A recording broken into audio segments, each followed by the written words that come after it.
Esto es Econovisión, Economía en Televisión.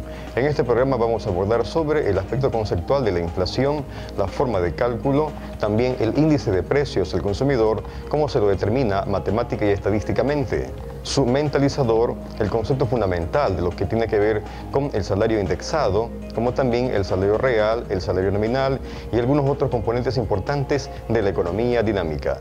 La inflación es el crecimiento sostenido de los precios de los bienes o servicios BS, aunque no necesariamente de todos, pero sí de la mayoría de los mismos, tomando como referencia un periodo base. En muchos casos pueden inclusive desacelerarse algunos niveles de precios. La representamos con la simbología INF.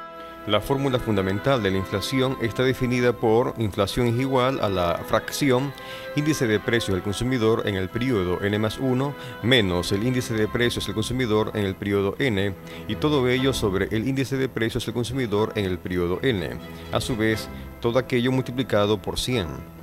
En este caso, la nomenclatura sería que INF representa la inflación, el IPC en el periodo N+1 corresponde al índice de precios del periodo de estudio, y el IPC del periodo N significa el índice de precios del periodo base.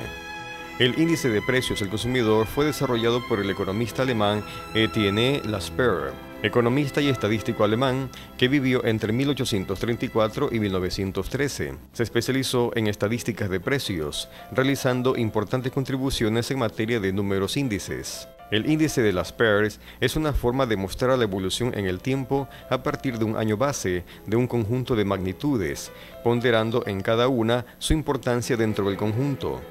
Los índices de precios al consumo en muchos países se elaboran actualmente utilizando el índice de Lasperre.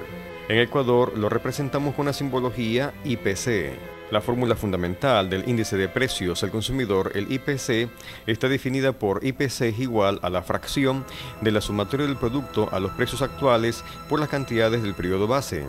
Todo ello por la sumatoria del producto de precios y cantidades del periodo base. A su vez, todo aquello multiplicado por 100. En este caso, el IPC representa al índice de precios del consumidor. El P sub T representa a los precios de los bienes o servicios del periodo de estudio.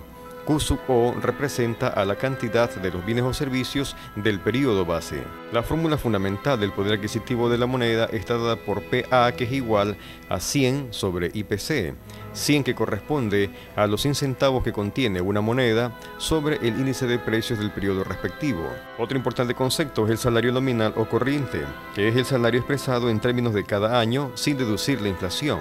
Lo representamos con la simbología VN. Otro componente importante es el salario real o constante, que se le define como el salario expresado en términos de poder de compra, deducida la inflación. Lo representamos con la simbología VR. Salario indexado o actualizado es el salario que debe actualizar para recuperar su poder adquisitivo, tomando como referencia un periodo base. Se lo calcula utilizando la fórmula fundamental del salario nominal o corriente. El Instituto Nacional de Estadística y Censos, INEC, de la República del Ecuador, define al índice de precios del consumidor IPC como un indicador económico que mide la evolución del nivel general de precios correspondiente al conjunto de artículos, bienes y servicios de consumo adquirido por los hogares del área urbana del país. El periodo base se lo define como el año 2004. Esto significa que la media aritmética de los índices mensuales de ese año es igual a 100. La cobertura geográfica, para el caso del Ecuador, involucra a 8 ciudades, que son Esmeraldas, Guayaquil, Machala y Manta, esto en la región de la costa, Ambato, Cuenca, Loja y Quito en la región de la sierra. En estas ciudades se encuentran representados los mercados urbanos de bienes y servicios de consumo final más grandes del país, dada la mayor dinámica económica de dichas urbes con respecto a otras ciudades.